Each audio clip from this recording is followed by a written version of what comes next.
بسم اللہ والحمد للہ والصلاۃ والسلام علی رسول اللہ۔ السلام علیکم ناظرین، آپ کا میزبان خاور عظیم قادری آپ کی خدمت میں حاضر ہے، اور 16 رمضان المبارک کی افطار ٹرانسمیشن ہے، اور برکتوں و رحمتوں والا خوبصورت یہ ماہ مکرم جو ہے وہ بخششوں کے مجدائے جاں فضا تقسیم کرتا ہوا ہمارے درمیان موجود ہے۔ دعا ہے اللہ کریم اس عشرۂ بخشش کی برکت سے ہمیں اپنی بخششوں اور اللہ کریم کی رضا حاصل کرنے والے اعمال کی اللہ کریم توفیق عطا فرمائے۔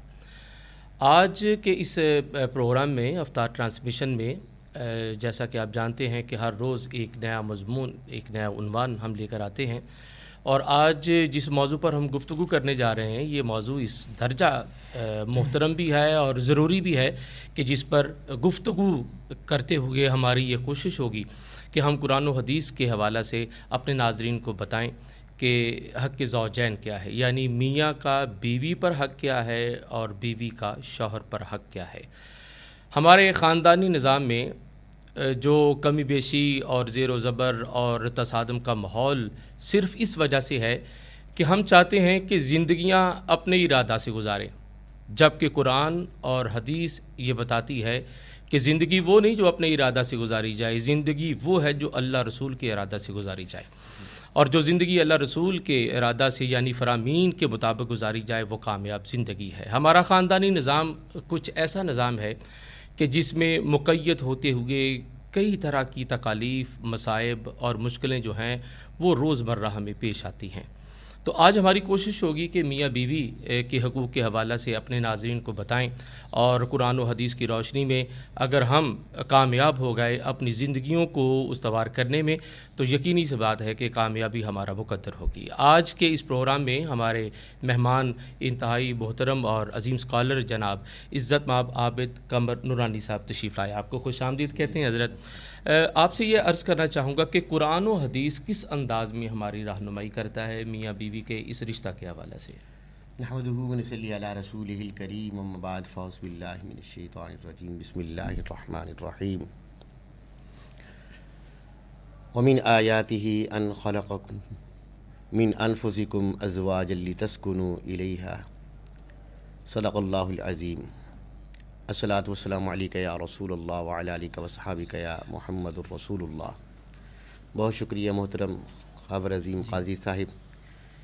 پروگرام جو کہ رمضان مبارک کے حوالہ سے جاری ہے، جی، اللہ تبارک و تعالیٰ کی بارگاہ میں دعا کرتے ہیں کہ اللہ تبارک و تعالیٰ جس موضوع پر اور جس عنوان پر ہم گفتگو کرنے جا رہے ہیں، جی، اللہ تبارک و تعالیٰ اس کے بہترین ثمرات ہمیں حاصل کرنے کے اللہ تعالیٰ توفیق عطا فرمائے۔ آمین۔ میاں بیوی کے حقوق پر جی، یہ پروگرام ہے، اور میاں بیوی کا جو حق ہے اور میاں بیوی کا جو رشتہ ہے، جی، سب سے پہلے خاور بھائی اللہ تبارک و تعالیٰ نے اس کائنات کے اندر جس رشتے کو قائم کیا وہ میاں بیوی کا رشتہ تھا، سبحان اللہ، جو کہ اللہ تبارک و تعالیٰ نے حضرت آدم اور حضرت حوا علیہ الصلوۃ والسلام کے ذریعے قائم کیا، سبحان اللہ، سبحان اللہ، اور سارے جو دنیا کے اندر رشتے ہیں وہ اسی رشتے کا تصدق سمجھتے ہیں۔ اللہ، جتنے بیٹی کا، بیوی کا، دوسرے بیٹوں کا، جتنے بھی رشتے ہیں سب اسی رشتہ کی بدولت ہیں۔ سبحان اللہ، اور پھر مزے کی بات یہ ہے کہ جب سب رشتے نہیں رہیں گے تو قیامت میں پھر یہی رشتہ باقی رہے گا۔ اللہ اللہ اللہ، قیامت میں کے بعد جب جنت میں سب لوگ ہوں گے تو وہاں پر بھی اللہ تعالیٰ اس خوبصورت رشتے کو قائم دائم فرمائے گا۔ سبحان اللہ، سبحان اللہ، اس رشتے یعنی کی اچھی بیویاں جو ہیں وہ جنت میں بھی ساتھ ہوں گی۔ سبحان اللہ، بے شک واہ، وہاں بھی ہوں گی، اور وہاں بھی یہی رشتہ قائم ہوگا کہ یہ میاں ہے، یہ بیوی ہے۔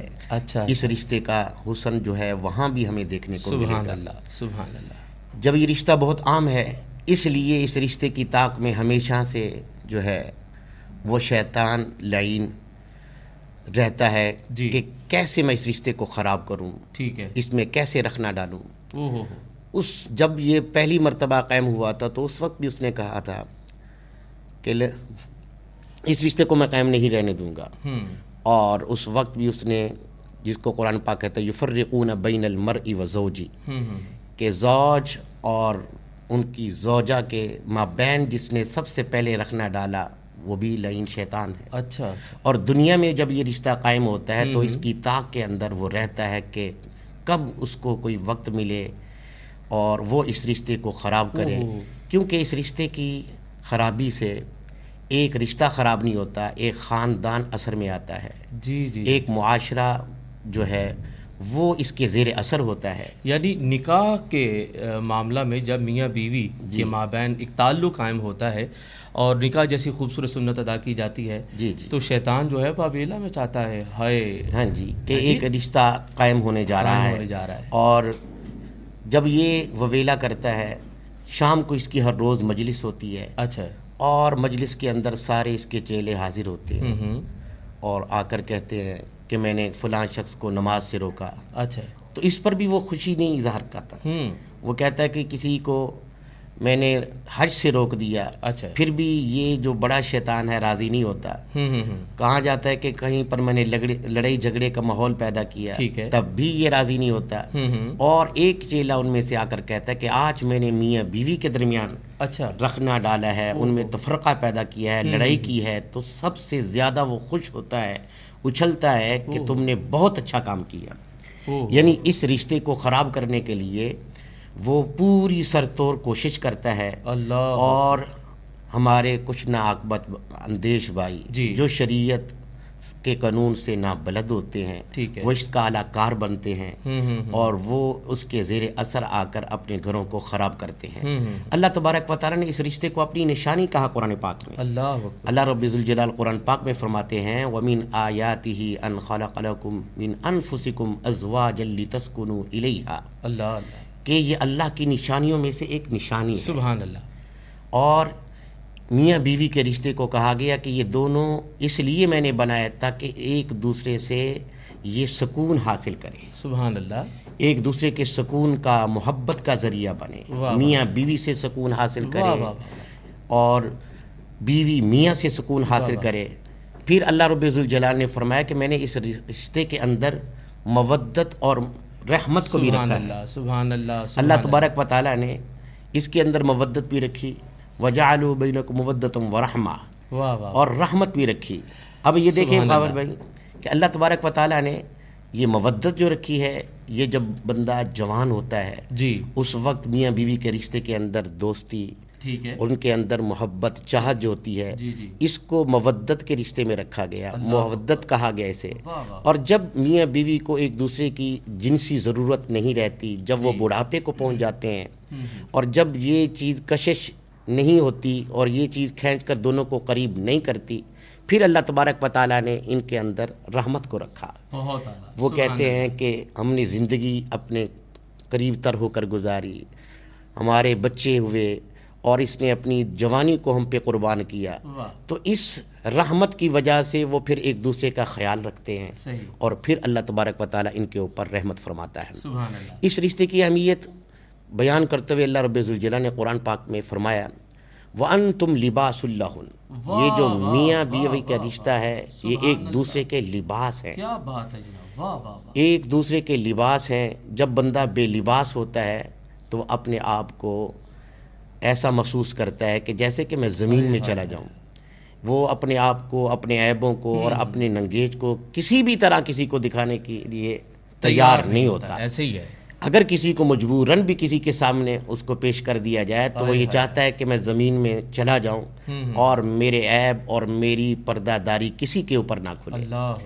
تو اللہ تبارک و تعالیٰ نے بیوی کو میاں کے لیے لباس کہا اور میاں کو بیوی کے لیے لباس کہا، یعنی کہ یہ سامان راحت بھی ہے اور رحمت بھی ہے۔ سبحان اللہ، یہ دونوں کو ایک دوسرے کا لباس کہا گیا۔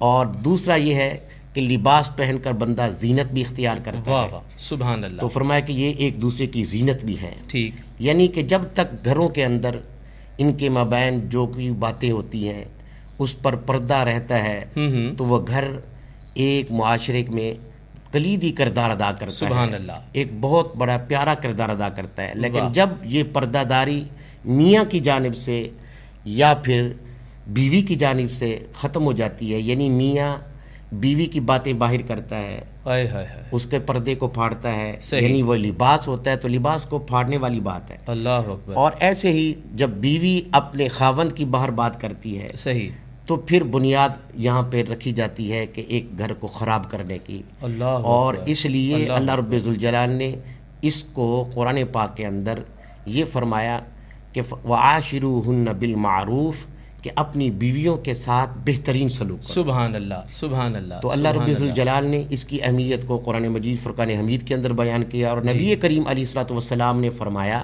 جی کہ سب سے زیادہ جو حق ہے، واہ، سب سے زیادہ حق جی فرمایا کہ وہ بیوی کے اوپر شوہر کا حق ہے. اچھا حدیث پاک کے الفاظ ہیں احق الناس، جی احق الناس اعظم احق الناس، کہ سب سے بڑا حق جو ہے وہ علی المرأتی زوجہا، کہ عورت کے اوپر سب سے بڑا حق جو ہے وہ اس کے خاوند کا ہے. سبحان اللہ. جبکہ فرمایا کہ اعظم الناس احقا، اور جو مرد ہے علی الرجل امہ، جی اور جو میاں ہوتا ہے اس کے اوپر، مرد جو ہوتا ہے اس کے اوپر سب سے بڑا حق جو ہے وہ اس کی ماں کا ہوتا ہے. واہ واہ واہ. یعنی شریعت نے یہ بھی بتایا کہ نبی کریم صلی اللہ علیہ وسلم نے فرمایا کہ سب سے زیادہ حق جو بیوی کے اوپر ہوتا ہے وہ شوہر کا ہوتا ہے. واہ. یعنی اس طرح بھی اس کی اللہ تبارک و تعالیٰ کے پیارے محبوب نے اس رشتے کی اہمیت کو بیان کیا کہ جب یہ نکاح ہو جاتا ہے، جب یہ ایک دوسرے کے ساتھ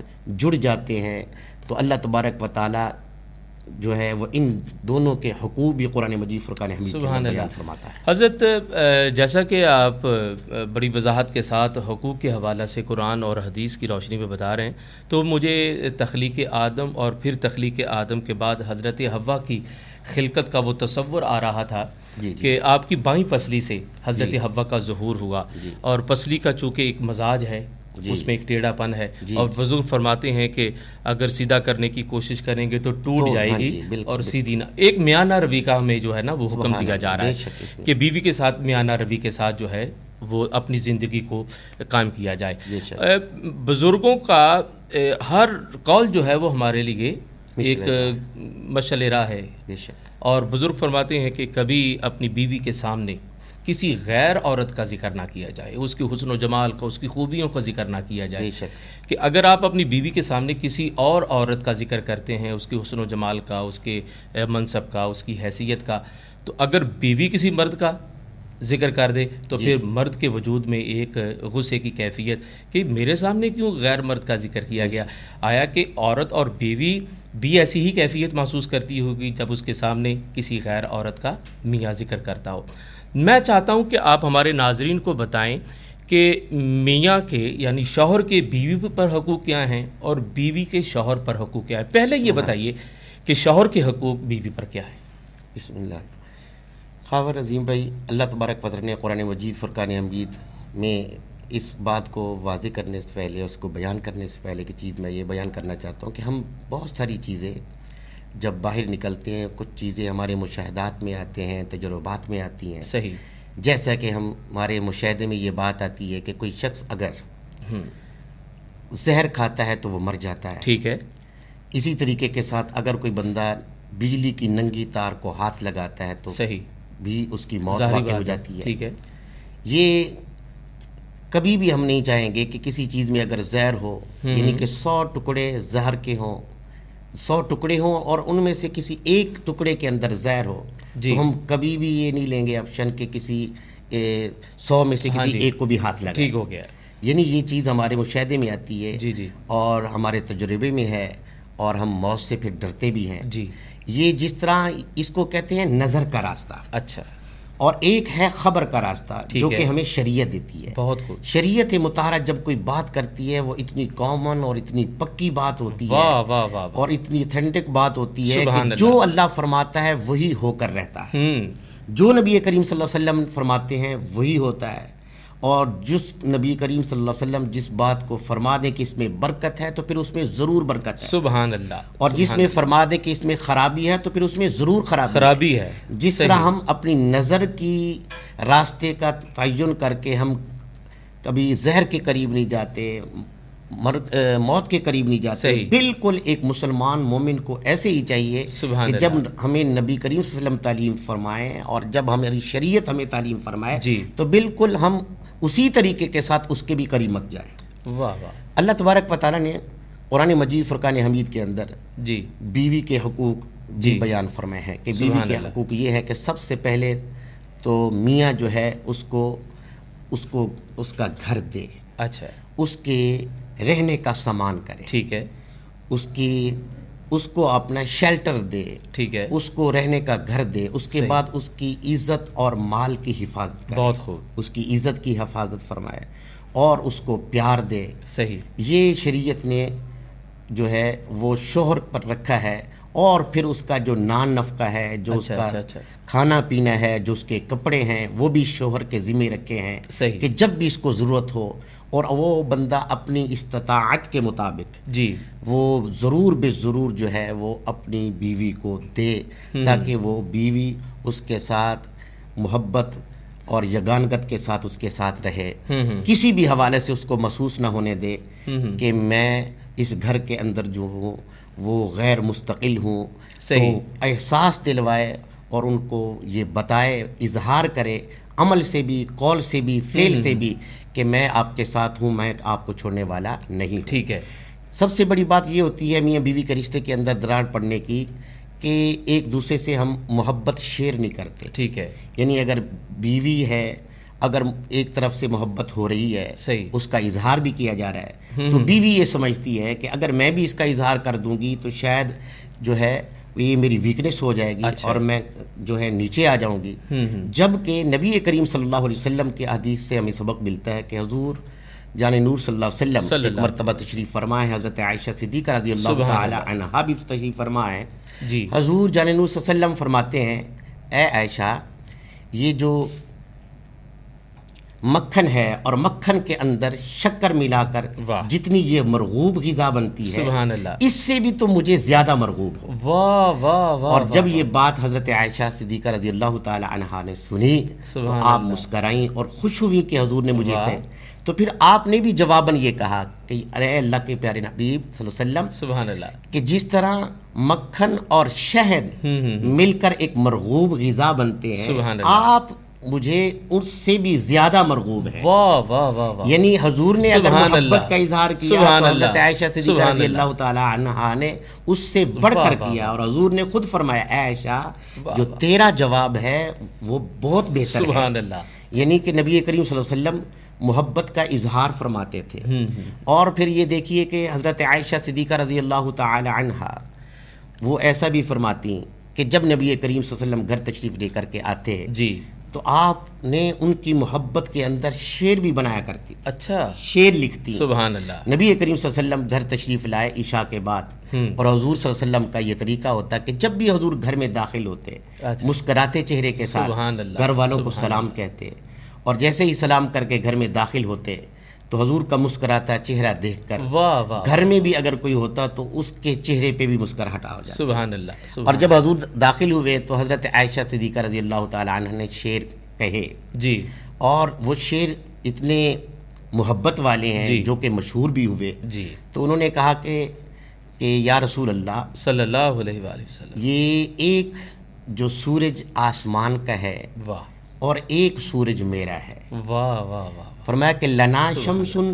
وللآفاق شمسن، ایک میرا سورج ہے اور ایک آسمان کا سورج ہے۔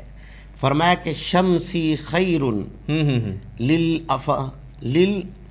فرمایا کہ جو دوسرا سورج ہے آسمان کا سورج ہے وہ میرے سورج سے بہتر نہیں ہے۔ اچھا، اس لیے فرمایا کہ جو آسمان کا سورج ہے وہ تو صبح نماز کے بعد طلوع ہوتا ہے، اللہ، اور جو میرا سورج ہے وہ عشاء کے بعد طلوع ہوتا ہے۔ واہ واہ۔ تو آپ نے فرمایا کہ جو میرا سورج ہے وہ عشاء کے بعد طلوع ہوتا ہے، اس لیے میرا سورج جو ہے اس سورج سے بہتر ہے۔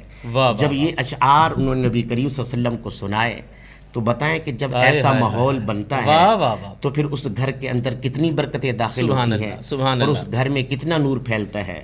اور یہ نبی کریم صلی اللہ علیہ وسلم کی جب ایسی تعلیمات ہوتی تھیں تو ہر صحابی رسول کا گھر پھر یہی مثال پیش کیا کرتا تھا۔ واہ واہ واہ۔ ایک نبی کریم صلی اللہ علیہ وسلم کے صحابی ہیں جو کہ مزدور ہیں اور مزدوری کرتے ہیں، شادی ہوئی ہے اور باہر تشریف لے کر کے گئے مزدوری کرنے کے لیے، شام کو واپس آتے ہیں ان کو مزدوری نہیں ملتی، لیکن رات کو کیا ہوتا ہے کہ وہ بھوکے سو جاتے ہیں۔ اچھا، گھر میں پانی کے علاوہ کچھ کھجور بھی نہیں ہے، ٹھیک ہے، اور بھی کچھ چیز موجود نہیں ہے، اور رات کو فاقے سے سوتے ہیں. صحیح. فاقے کی بات کرنا آسان ہوتی ہے لیکن جب کسی شخص کو آج چائے بھی نہیں ملتی تو اس کا دماغ خراب ہو جاتا ہے, لیکن وہ اللہ کا شکر کرتے ہوئے دونوں سو جاتے ہیں. پھر دوسرے دن ان کی بیوی گھر چھوڑنے کے لیے آتی ہے, دروازے پر سلام کرتی ہے, ان کو بھیجتی ہے اور پھر وہ چلے جاتے ہیں, جا کر مزدوری تلاش کرتے ہیں, پھر نہیں ملتی, واپس آ جاتے ہیں. رات کو پھر صبر شکر کے ساتھ اور محبت کے ساتھ وہ رات گزارتے ہیں. تیسرے دن جب وہ جانے لگے تو پھر وہی انہوں نے دروازے پر ان کو سلام کیا اور جب جانے لگے 2-4 قدم اٹھائے تو پھر ان کی بیوی نے ان کو واپس بلایا. اچھا. اور بلا کر کے کہا کہ میں ایک بات کہنا بھول گئی تھی, وہ آپ کو کہنا چاہتی ہوں. ٹھیک ہے. وہ بات یہ ہے کہ 2 دن سے اور 2 راتوں میں نے اور آپ نے کچھ نہیں کھایا. صحیح. آج تیسرا روز ہے. ٹھیک ہے. اور آپ جب جائیں گے مزدوری کرنے کے لیے کہیں ایسا نہ ہو کہ آپ میری محبت میں آ کر کے میری بیوی نے کچھ نہیں کھایا, ٹھیک ہے, کہ کہیں آپ لقمہ حرام کما لیں اللہ اور وہ لے کر آئیں. تو میری طرف سے آپ بے فکر ہو جائیں. صحیح. اگر آپ کو لقمہ حرام ملے تو وہ لے کر نہ آنا, اگر لقمہ حلال ملے تو لے کر آنا. اگر نہیں ملے گا تو ہم راز پھر ایسے ہی گزار لیں گے, لیکن لقمہ حرام اپنے پیٹ میں ڈالیں گے نہیں. اب جب یہ بات اور اتنی محبت جب انہوں نے دکھائی شوہر کو تو وہ حیران رہ گئے کہ اتنی محبت اور اتنی کہ جب ہم اپنی بیویوں کو سب کچھ سکھاتے ہیں لیکن ہم نبی کریم صلی اللہ علیہ وسلم کی شریعت کے مطابق ان کو دین نہیں سکھاتے اور ان کو اخلاق حسنہ نہیں سکھاتے. ان کے سامنے کبھی بھی حضرت ام عائشہ صدیقہ رضی اللہ تعالی عنہا کی زندگی نہیں رکھی. اگر یہ ساری زندگیاں ان کے سامنے ہوں تو پھر اللہ کے حضور ان کے گھر ایسے بن جائیں, اور جب ایسے گھر بن جاتے ہیں تو اللہ تبارک و تعالیٰ ایسے گھروں کے اندر اپنی رحمتوں کا نزول فرماتا ہے. سبحان اللہ. حضرت بڑے خوب انداز میں اپنے ناظرین کو اپنے میاں بیوی کے حقوق کے حوالہ سے بڑی پیاری اور بڑی مفصل گفتگو سے نوازا. معزز ناظرین, میاں بیوی کے مابین جو رشتہ قائم ہوتا ہے وہ اعتماد اور یقین پر قائم رہے تو کوئی بھی طاقت جو ہے اس رشتے کو معدوم نہیں کر سکتی, ختم نہیں کر سکتی. شادی ہو جاتی ہے لیکن یقین جانیے یہ ضروری نہیں کہ خانہ آبادی بھی ہو. شادی خانہ آبادی اس وقت ہوتی ہے جب اس میں اللہ کا فضل اور نبی رحمت صلی اللہ علیہ وآلہ وسلم کی رحمت شامل ہوتی ہے. اس لیے حکم یہ ہے کہ کسی کے مال کی وجہ سے, کسی کے حسن کی وجہ سے, کسی کے مقام کی وجہ سے رشتہ قائم نہ کیا جائے, بلکہ رشتہ کو قائم کرنے کے لیے دینداری کو ملحوظ رکھا جائے. اور جو رشتے دینداری کے تحت قائم ہوتے ہیں وہ رشتے دائمی ہوتے ہیں, ان میں حسن برقرار رہتا ہے, ان کی بقا کی زمانہ مثالیں دیتا ہے. تو چونکہ بریک کا وقت آ چکا ہے اور اشارہ بھی ہو چکا ہے تو مختصر بریک کے بعد ملتے ہیں, ہمارے ساتھ رہیے گا.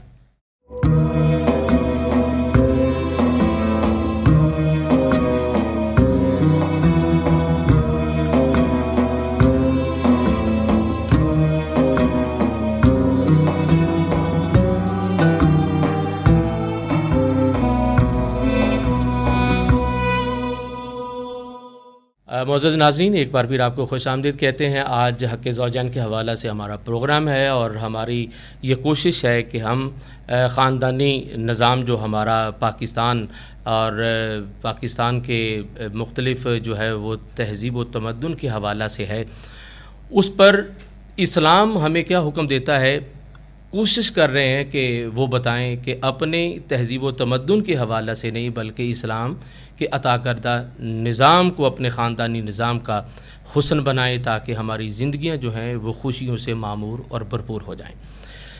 بیوی کے شوہر پر حقوق اور شوہر کے بیوی پر حقوق کیا ہیں, اس پر ہماری آج گفتگو جاری ہے. تو بیوی کے شوہر پر حقوق میں پہلا حق یہ ہے کہ مہر ادا کرے. اب دیکھ لیجئے کہ آغاز کائنات جناب آدم اور جناب حوا سے ہوا, اور جنت میں جب جناب آدم جناب حوا کے قریب ہونے کا ارادہ کرتے ہیں تو آواز آتی ہے کہ حوا کا حق مہر ادا کرو. اور حق مہر کیا ادا ہوا؟ نبی رحمت صلی اللہ علیہ وآلہ وسلم کی ذات پر درود و سلام.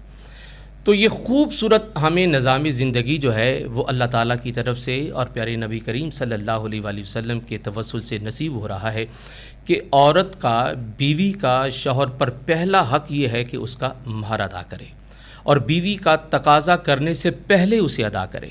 اور ہمارے ہاں یہ رائج ہے کہ حق مہر کے حوالہ سے کہ جناب جو جی چاہے وہ طے کر لیں، ہم نے کون سا علیحدگی اختیار کرنا ہے. یہی المیہ ہے اور یہی بات ہے. اگر ہم شریعت مصطفیٰ کو ملحوظ نہیں رکھیں گے تو ہماری زندگیاں جو ہیں وہ مصائب کا شکار ہوگی. اور ضروری یہ ہے کہ اپنی زندگیوں کو آسان اور مشقتوں سے اگر بچانا چاہتے ہیں تو ہم فرامین رسول کو اپنا مشعل راہ بنائیں. پہلا بیوی کا حق یہ ہے کہ وہ شوہر پر یہ ہے کہ شوہر اس کا مہر ادا کرے. اور دوسرا حق یہ ہے کہ بیوی چونکہ اپنا سارا خاندان، اپنے بہن بھائی، اپنے عزیز رشتہ دار، اپنے والدین کو چھوڑ کر فقط ایک فرد کے لیے اس کے گھر آتی ہے، تو اس فرد یعنی شوہر کا یہ حق ہے کہ وہ اپنی بیوی کے حقوق کو ملحوظ رکھے، اس کی تمام ذمہ داریوں کو جو ہے وہ بآحسن انداز میں پورا کرے.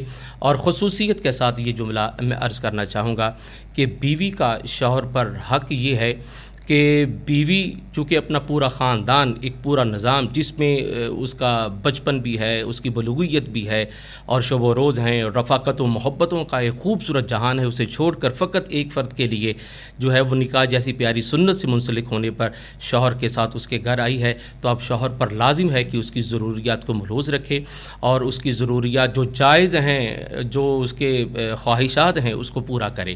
اور اگر بیوی یہ حق اپنا مانگے اور طلب کرے کہ مجھے اپنا علیحدہ گھر چاہیے، تو یہ بھی حکم شرعی ہے کہ خاوند بیوی کو اس کا گھر جو ہے وہ دے. پہلی بات تو یہ کوشش کرنی چاہیے کہ خاندان مربوط رہے اور والدین اور بیوی کے مابین ایک تعلق قائم رہے تاکہ نظام اس مقام تک پہنچے ہی نہ کہ بیوی کا یہ تقاضا ہو اور پھر اسے پورا کرنا پڑے. والدین کو بھی یعنی سسر اور ساس کو بھی یہ چاہیے کہ جو نو بیاہتی بیٹی گھر آئی ہے اسے بھی بہو تصور نہ کیا جائے، بلکہ اسے بھی بیٹی کی نظر سے دیکھا جائے. جس طرح بیٹی کی غلطیوں کو نظر انداز کیا جاتا ہے، اگر بہو کی غلطیوں کو بھی نظر انداز کیا جائے تو ایک خوبصورت حسن معاشرت کا جو ہے وہ نمونہ ہمارے سامنے آتا ہے. تو بیوی، جیسا کہ حضرت نے فرمایا کہ بیوی شوہر کا اور شوہر بیوی کا لباس ہے، اگر دونوں ایک دوسرے کے ساتھ ایک حرمت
مفلس زندگی اب نہ سمجھے کوئی، مفلس زندگی اب نہ سمجھے کوئی، مجھ کو عشق نبی اس قدر مل گیا، جگمگائے نہ کیوں میرا عکس دروں، جگمگائے نہ کیوں میرا عکس دروں، ایک پتھر کو آئینہ گر مل گیا، مفلس زندگی اب نہ سمجھے کوئی، مجھ کو عشق نبی اس قدر مل گیا، ان کا دیوانہ ہوں، ان کا مجذوب ہوں، کیا یہ کم ہے کہ میں ان سے منسوب ہوں، ان کا دیوانہ ہوں، ان کا دیوانہ ہوں، ان کا مجذوب ہوں، کیا یہ کم ہے کہ میں ان سے منسوب ہوں، سرحد حشر تک جاؤں گا بے دڑک، سرحد حشر تک جاؤں گا بے دڑک، مجھ کو اتنا تو زیادہ سفر مل گیا، مفلس زندگی اب نہ سمجھے کوئی، مجھ کو عشق نبی اس قدر مل گیا، ذہن بے رنگ تھا، سانس بے روح تھی، روح پر معصیت کی کڑی دھوپ تھی، ذہن بے رنگ تھا، سانس بے روح تھی، روح پر معصیت کی کڑی دھوپ تھی، ان کی چشمے غنی رونق جاں بنی، ان کی چشمے غنی رونق جاں بنی، چھاؤں جس کی گھنی وہ شجر مل گیا، مفلس زندگی اب نہ سمجھے کوئی، مجھ کو عشق نبی اس قدر مل گیا، محور دو جہاں ذات سرکار کی، اور میری حیثیت ایک پرکار کی، محور دو جہاں ذات سرکار کی، اور میری حیثیت ایک پرکار کی، ان کی اقرا گزر طے نہ ہو عمر بھر، ان کی اقرا گزر طے نہ ہو عمر بھر، قبلہ آرزو کو مگر مل گیا، اور جب سے مجھ پر ہوا مصطفیٰ کا کرم، بن گیا دل مظفر چراغ حرم، جب سے مجھ پر ہوا مصطفیٰ کا کرم، بن گیا دل مظفر چراغ حرم،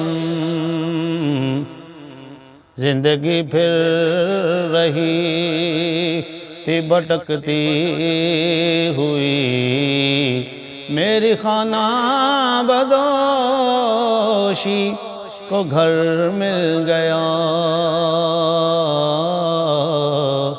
مفلس زندگی اب نہ سمجھے کوئی، مجھ کو عشق نبی اس قدر مل گیا۔